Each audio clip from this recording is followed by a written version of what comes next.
have this vivid memory of sitting in the bathtub one time and just crying. I think I punched my dad once. You're not in charge of me right now. Like, you just won't leave me alone. I had an epidural in my back, so I couldn't move very well. She just wanted me to keep pushing and keep going. Everybody had one. Like, if you didn't have one, you were looked down upon. This is a show where teenagers share their experiences growing up in today's world. I'm your host, Dr. RJ, and this is A Teen's Perspective.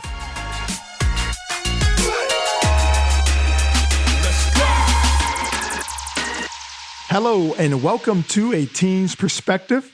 I'm your host, Dr. RJ, and today's guest is a 14-year-old freshman, and she's going to share with us her experiences growing up without her parents being in the picture. But before we really dive into her story, let's come up with a name for you. So, if you were a superhero, what name would you want? I just want to be Wonder Woman. Wonder Woman, I like it. All right, awesome. So let's welcome Wonder Woman to the show.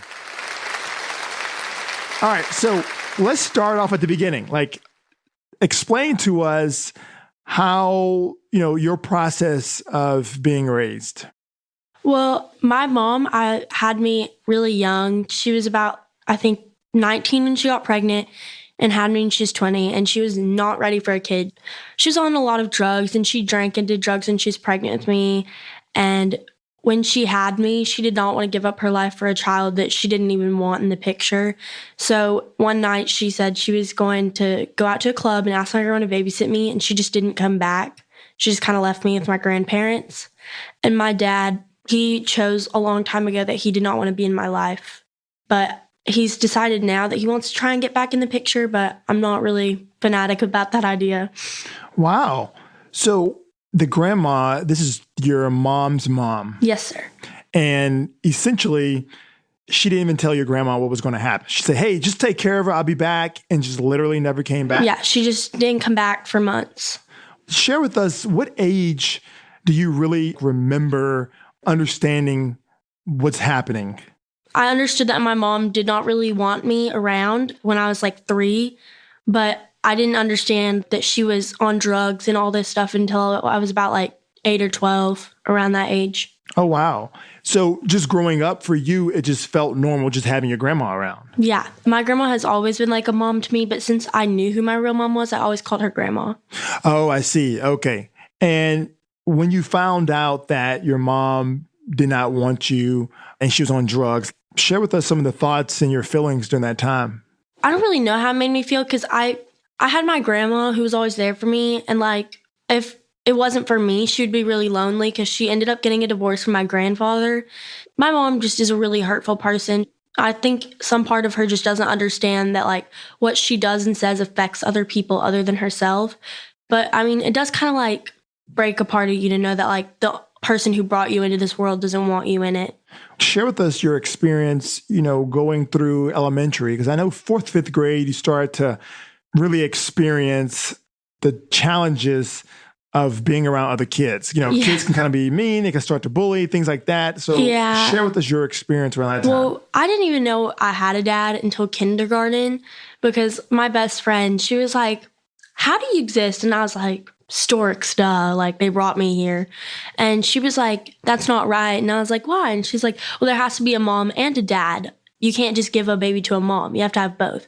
So, I came home, I was with my grandma, I was like, I have a dad. And she was like, no, I don't know what you're talking about. And I was like, do I have a dad? My friend said that I can't exist unless I have a dad. And she was like, ask your mom. And my mom was like, no, you don't have a dad. Because my mom had decided from a young age that I was not going to know about my dad because my last memories of him were him beating the crap out of my mom and then trying to like beat up me when I was like around 3. That was my last memory of him. Oh, wow. So your grandma was telling you that you don't have a dad and your mom said that. At what point did you realize, you actually have a dad? In 4th grade when we had to watch the video about how babies exist. Oh, really? Yeah. And I was sitting there and I just remember like walking out of the room and just like going to the nurse and being like, my stomach hurts, so I could go home and tell my grandma. I screamed at her so much. I was like, I wouldn't be mad if I had a dad. Like, why didn't you just tell me? And she's like, it wasn't my choice. Like, your mom told me to keep this from you.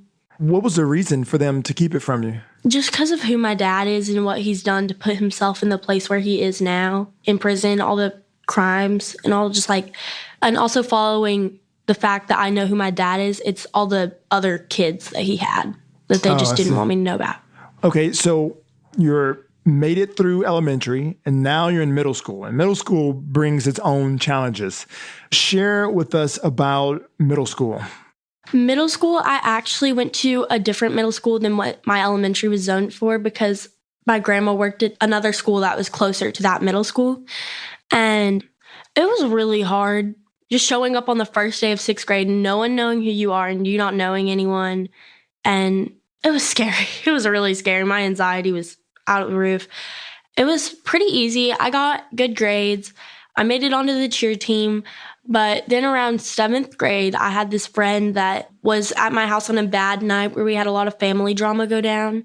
We drove her home, but she was still there for some of it. And she decided she didn't want to be my friend anymore. And one day she told like the whole school about my family life and what it's like. And I got bullied a lot for that and judged because of what my family life is like. Do you mind sharing what happened that night that she witnessed? It was just my mom came home and she was just like not in her right mind. She was on something or other and she's just screaming, causing a big scene. She hit me. She was cussing out my grandma and she just like kept smacking me across the face. It was a big deal. It was crazy. Explosive fights. And she was screaming about things in the past and just telling me, she's like, you're a mistake. I didn't want you, and just all this stuff. And share with us that night. Like, what was your emotion? Like, how I was did you just feel? embarrassed because my friend was there and I didn't want her to see that. And I'm sure she didn't want to see it.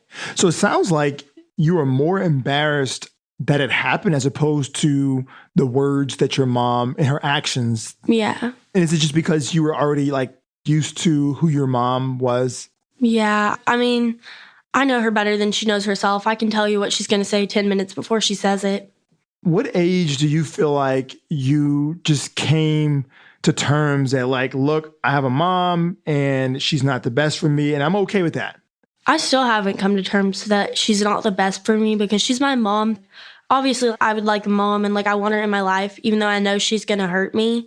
But like there's still things that I'm finding out about her like every day. In 8th grade, I found out that I had another sister that she hid from me, that she had, and put up for a closed adoption, which was actually like the child of the only father figure I've ever had. It kind of hurt me to know that like she put the child up for adoption after he had committed suicide, because like he's the only father figure I ever had. So I like lost the only piece I had left of him when she put the baby up for adoption. Who are you talking about as far as your father figure? Her boyfriend that had been in the picture since I was around 5 to the ages of like 10. But even after they broke up, he continued to be in my life. Oh, I see. Okay. So your grandma basically was your guardian in a sense, but then your mom would just kind of come back every now and then. Whenever she wanted to, she would just pop in and out of the picture. Did you ever like live with her or she just came to visit you at your grandma's house? No, she'd visit me at my grandma's. She never had a home of her own. And at the time she was dating her boyfriend and he was kind of being that father figure for you. Yes. Okay, now describe him. He was one of the most caring, loving people ever. He was funny, he was sweet. He just was really selfless. And he cared about me a lot, which is I guess something that I was kind of drawn to, just because other than my grandma, my parents had never really cared for me, and they weren't selfless like he was. What were the conversations that you guys had about the relationship between you and your mom? He knew that I did not have a relationship with my mom, and he had always pushed my mom to be a better mother for me. She didn't want to give up her drugs for me. She never wanted to change her life to better like suit a life that you'd have for a child. And he always would like sign her up for like jobs, like get her all these jobs so she could try and make money. And he would give her money to buy me a Christmas present. He would set reminders so she would know it was my birthday and wouldn't forget. He tried to make her a better person for me. So he basically was in the picture until about 10 years old. And if you don't mind sharing, do you know like the details of what happened? They don't really tell me. I'm not really sure, but I know that he committed suicide, which like has always been kind of challenging for me because I was still in his life at the time he committed suicide. So like, having two parents that don't really care about you and don't want to be in your life, and then having like a father figure that was in your life when he committed suicide, it kind of makes you feel like, what did I do? Like, what's wrong with me? Yeah, I'm sorry you had to experience that. Did they seek out any counselors or therapists? I have, but they don't work. They just tell me things that I've already heard. Like, oh, it's not your fault. You couldn't have done anything different. Talking to people doesn't really help me with that stuff. So what do you think helps? Kind of just like, for me, just tuning it out and ignoring it until I forget about it. When did you realize like that was your medicine per se? I think the more I move on with my life, the more stuff happens and goes on that I just slowly forget about it, or I'll get over it. I've had so much happen in my life that like I'll just cry over it a couple times and then I can like move past it. So you mentioned that when you went to middle school, you were getting good grades, right? Mm-hmm. And it's like you have so much that going on. How did you manage to still do well in school? I just focused on school rather than what was going on outside of school. Rather than like go see my mom, I'd be like, oh, well, I have homework, just because like it was an excuse to get away from her too. Because everywhere she goes, drama follows. We call her the dark clouds before the storm. Everywhere she goes, drama follows. So you made it to middle school. Until like 8th grade. Okay, so basically you did well in school, but then you say 7th grade, something happened, which your friend witnessed your mom, and then she stopped being your friend, told the whole school. Yeah. So walk us through like that experience, because I mean, that seems like that was very difficult. I had no idea because she had like blocked me from her Snapchat story so I wouldn't see what she posted. But everyone else did. And I came to school and people were just like looking at me. And somebody finally told me, they're like, look, this is what happened. This is what she said happened. And it doesn't matter if it's true or not because what she did is wrong. And what did you do after that? I went home. I called my grandma. I told her, I was like, this is what just happened. And she was like, go to the office. And I was like, no, I'm going home. I was like, I don't know what you're talking about. She's like, I'm not taking you home. I was in a mood. I just go, either you're picking me up or I walk out of here. So make your pick. And she was like, I'll be over in 10 minutes. And I was like, that's what I thought. At that point, how do you do that? Because I mean, you have family drama going on. Now you have school drama. I lost a lot of friends. A lot of people that used to talk to me just didn't want to talk to me anymore because they thought I was crazy like my mom. They thought it was like hereditary, that if your mom is crazy, so are you. They just assumed I was insane like her. But I don't understand how they could just automatically act like they knew my mother and like lived in her shoes for a day when they just heard secondhand story about what happened. That had to be a tough time. You know, family drama, you have friends drama now, like school drama. People are looking at you a certain way. What do you do in that situation? Like, how did you make it through to where you are now? I turned into a hermit crab. I talked to maybe 3 people. I had one best friend that stuck by me and I hung out with her every single day. Like she'd spend the night on school nights. Like we were always together. I just kind of ignored them. I just pretended like what they were saying didn't matter to me.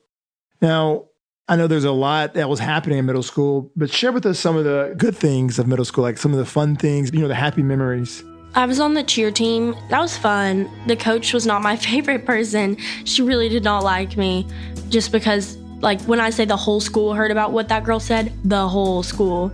Like, I'm talking, like, teachers. Like, even the janitors looked at me different. And I was like, how did y'all find out about this?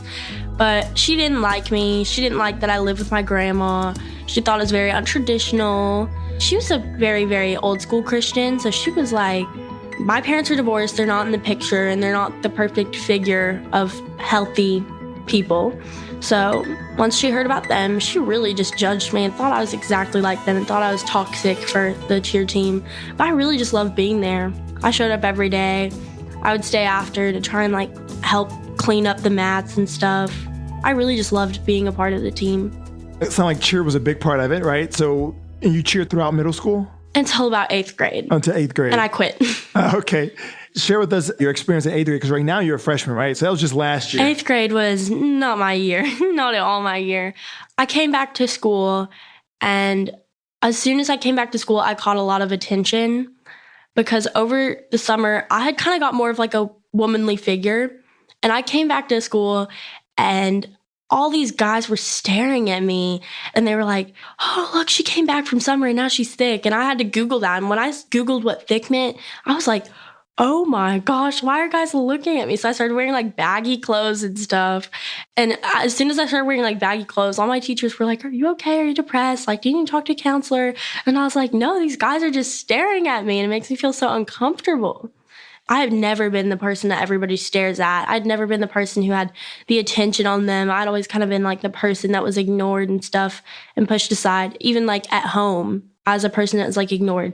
So like automatically getting all that attention gave me bucket loads of anxiety. I was in the bathroom like crying every day because I'd get overwhelmed with all this anxiety and all these people looking at me because I was scared to make a mistake. I felt like I had like everybody's eye on me. And just, I did not like it. And then I was a cheerleader too. So I had to try and be like the best person I could be, you know, because the cheerleaders like kind of represent the school. That's same with like the athletics. Like we're the people that will compete and stuff. So like when they see the school, they see us. If band competes, they see like the whole school through the band team. So I had to try and be like as good as possible. And I remember the cheer coach pulling me in one day and being like, I've heard so much about you. What are you doing? Like, why are all these guys talking about you? Like, you have to be a good girl. And I was like, I am, I swear. And I just remember the cheer coach just like harassing me. Like the nicest way to put it, she was like calling me a hoe. She directly said to me, she's like, are you being a hoe? And I was like, no, never. That struck my confidence. It hurt me as a person when she was like, are you being a hoe? I just remember that. I still haven't gotten over that. That just like took me back so much. I lost my breath. I was just like, is that what people think of me? Wow. What did your grandma have to say about all of this? I didn't tell her. So who did you talk to about this? No one. I was horrified. I didn't want her to know what these people were saying because I thought she was going to judge me and like feel the same way as the cheer coach. What did you do to get through your 8th grade year? I did not get through it. The person that she had picked to be the cheer captain was not my favorite person. She was really rude. She told the cheer coach that I was in the hallway and beat her with a shoe, which... When the security cameras see that, I was so confused as to how I was getting in trouble for something that I couldn't have not gotten caught with. And she was telling the cheer coach all this nasty stuff when in reality, she was telling the whole school about my family life. Again, telling everyone that she wished that my Nana, my dad's mom, would just die already because she had cancer. Because I used to be friends with the new cheer captain. I used to be friends with her. I'm not anymore. But she was telling everyone, she's like, I hope she just dies. Like, she can go die with her Nana. And I was like, you can talk about me as much as you want. But the second you start talking about my family, that is my problem. So I walked up to her in the hall and I go, you can talk about me as much as you want. But talking about my family is not something that I'm going to tolerate. And she started crying. I was like, why are you crying? Like, I'm the one who should be crying. I just caught you talking about my family when you don't know them. You've never met them. The most you know about them is what you've heard from other people. And I actually got in a lot of trouble for saying that to her, which I don't understand how. Like, I got called in the AP office and everything and almost like got a referral just for saying that to her. So how did you get off the team? Did they like recommend that you leave the team? No, I dropped out of 8th grade. I left the school. Oh, you left the school? Mm-hmm. I did not go to a different school. I was supposed to be doing online school, but I didn't want to do it. I had no motivation. What role did your grandma play in that as far as the decision to take you out of school? She was done hearing about my crap. She was done with me going home crying from school every day. She was just done with it. She was like, I'm pulling you out. And I was so happy. I was like, I love you so much. Thank you. Immediately, she was like, that is the worst decision I've ever made. I should have transferred you to a different school. And why does she feel that way? Because I didn't do the work. I did not do any online school. I did maybe 2 lessons. So basically, your grandma had to like sign papers and all that for you to get out of school, right? She withdrew me. Okay, so she withdrew you from school and then she enrolled you into an online school. And it's like self-paced. So you kind of just do it as you... Well, I had no pace. I just didn't do it. Wow. So who would be at home with you? No one. Oh, okay. Me and her 2 cats. Okay, so you're just like at home by yourself for pretty much 8 hours. Every single day for a whole semester. And really no one to kind of hold you accountable for the grades or anything. She didn't even check to see if I did anything. I just kind of like slipped away as a person. I got really depressed. I just stay in my bed all day. The only time I got out of my bed is when I ordered Uber Eats because I didn't want to cook. Can you share with us some of the thoughts and just your emotions that you're going through while you're at home 8 hours a day, 5 days a week, by yourself, leaving everything you knew at school? So share with us what that experience was like. Well, being home alone all day, at first it's boring, and I just watched TV until I watched about everything on Netflix. And then I got Hulu, and I watched about everything on Hulu. And then I started to overthink things and just like overthink family life. And then somewhere along the way, I got this grand idea that I should get a puppy. And she got me a puppy. I don't know why she got me a puppy, but she got me a puppy. And that is the worst decision I have ever made, because it was the cutest little puppy ever, but she's a demon.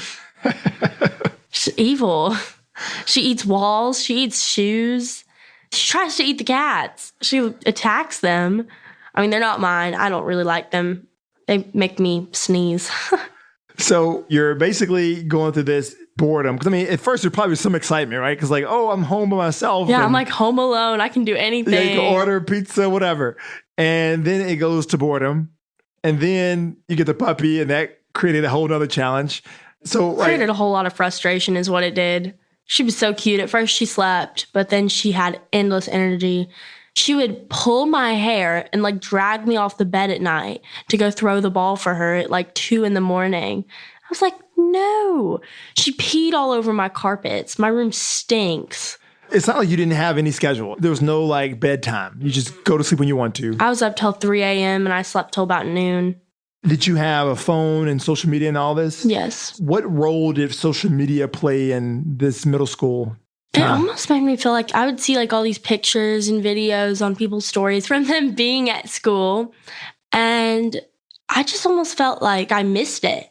It like took time for me to realize that that is just a filter. That's not what really happened there.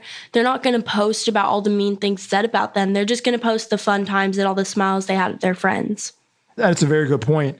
So how did your grandma make the decision to put you back in school? Because you're in school now, right? I actually made that decision. I was like, look, I'm so bored. I cannot stand this. I lost all my friends from not being with them. Like, I kind of lost a lot of connections. So I was like home alone all summer, just kind of chilling. And then I was like, look, I want to go back to school. Now I go to the school that she works at, which is not working out at all. So I'm actually transferring to another school until we move houses. And then I'm transferring to the school that house is zoned for. So you started freshman year at the school you're at right now, right? And you said it's not working out. No, not at all. Why not? Well, I started off the year, actually the two middle schools, the one middle school that I was supposed to go to and the one that I did go to, they feed into the same high school. So I saw the people that I went to elementary school with and then all the people that I went to middle school with. And I didn't like any of those people. They're all just so different from me. It's hard to go to a school when there's nobody that understands what you're going through. I know like nobody's life is perfect. There's things that you can't see. But from my perspective of just like longing for what they have, it looks like they have a perfect life. So your plan is to go to a different school so you can basically have a fresh start. Yeah. And also I've become like really dependent on my grandma. I'll go to eat in her office for lunch just because I don't want to face my social anxiety of like having to go out to see these people and like eat lunch with them. It's scary to put yourself out there. What I would like for you to share with us is there are kids who are extremely depressed for less than what you've been through, right?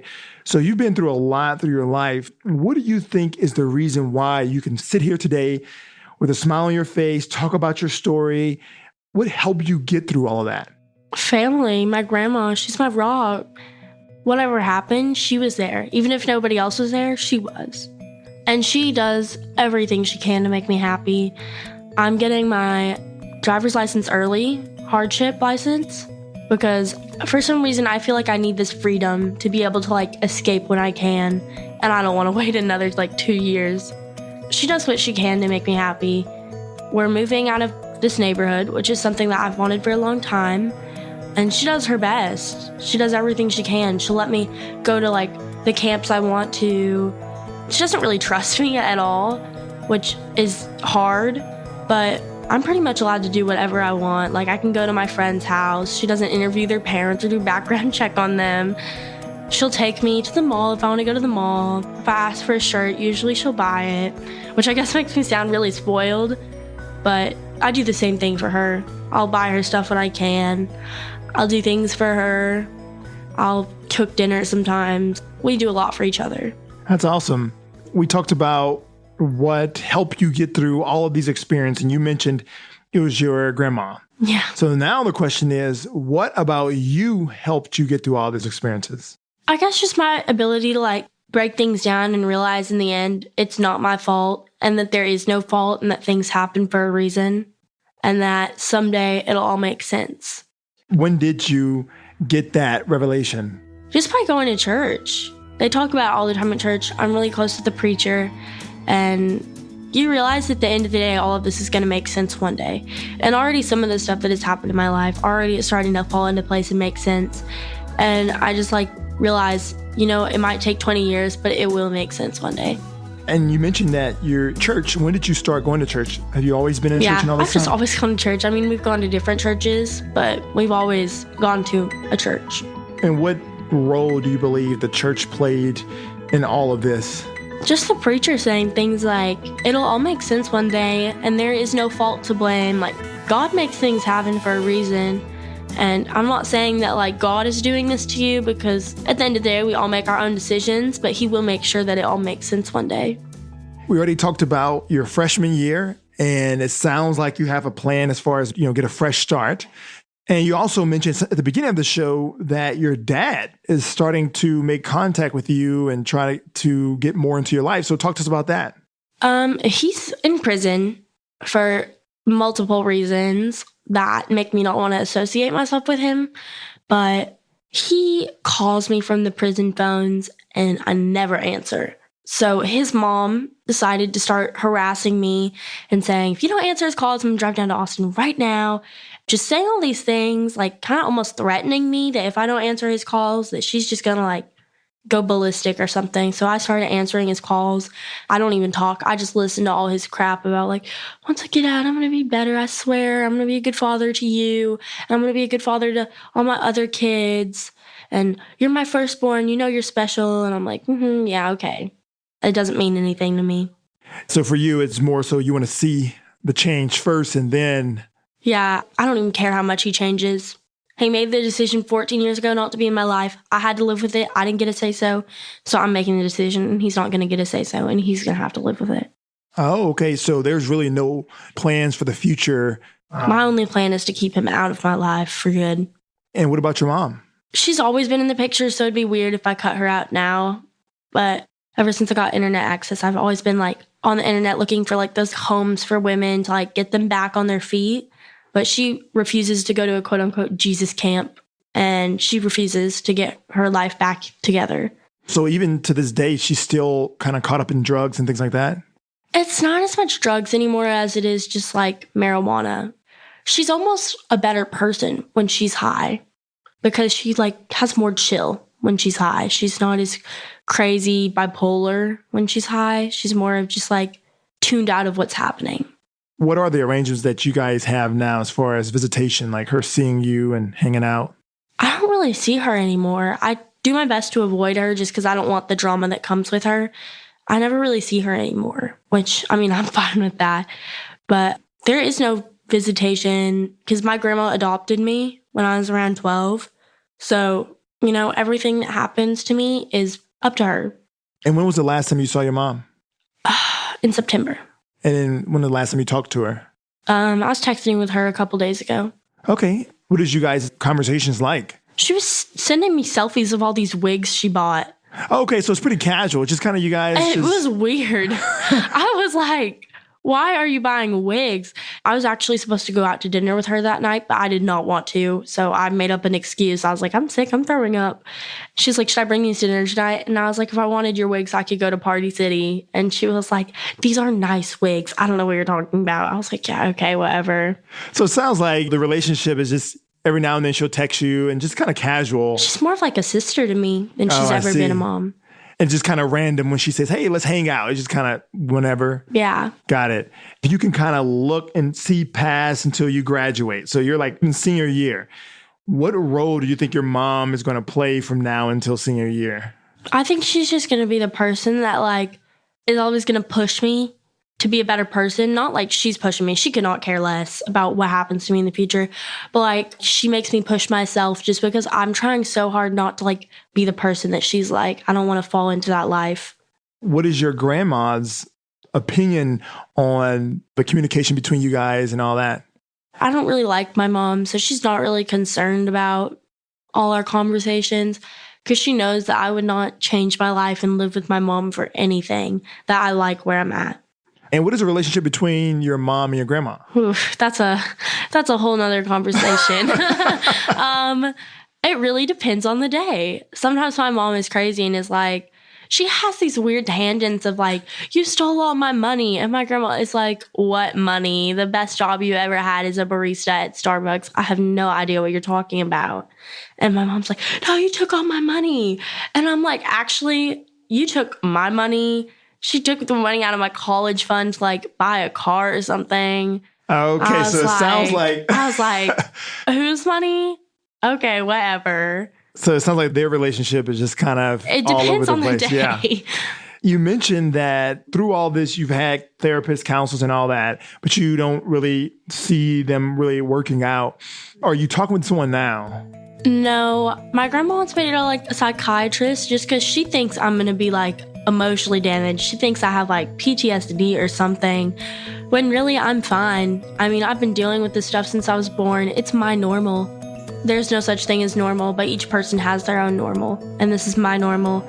I'm sure if I didn't want to live with it, I could figure a loophole, get a lawsuit or a restraining order, but I wouldn't change it for the world. I wouldn't be the person I am today if it wasn't for what's happened in my life. So what are your passions and, what are things that you want to pursue in the future? I don't know. I don't really know what I want to be once I graduate. I just always assumed one day it would like come to me. Yeah, it does. And like now for your freshman year, like what are some of the things that you're interested in? I really like shopping, not with my money, like with like all like these gift cards and stuff that you get for Christmas and stuff. I like hanging out with my friends. I like driving. I'm a good driver too. Okay. And when do you get your license? In March. Oh, cool. I'm not really sure if you can get your permit and your license, like if you pass the test or if you have to have your permit for at least 6 months when you get a hardship. I'll have to figure that all out. But as soon as I get my license, I'll be the happiest person ever. That is awesome. Before I let you go, I do want to ask you a couple questions. What advice could you give a teenager who is currently going through a tough time with either students bullying them or just, problems with their family? Like, what advice would you give them? Other people's opinions don't matter. What they say about you shouldn't matter. It's how you feel about yourself. You don't have to be the most confident person to believe that what they're saying isn't true. You'll make it through it. It's crazy. I mean, other people are insecure about themselves, so they try and deflect the attention off them, when really they're the ones who need the attention because they need help with their problems, If you're so upset with something that you decided the way to deal with it is talking about other people, you really need someone to talk to. The final question is, if there was one thing that you could tell your mom, what would it be? That depends on the day. Sometimes I just want to scream at her and tell her I hate her for everything she's done for me. But then other times I want to tell her it's okay because I know that in her head, something's not right.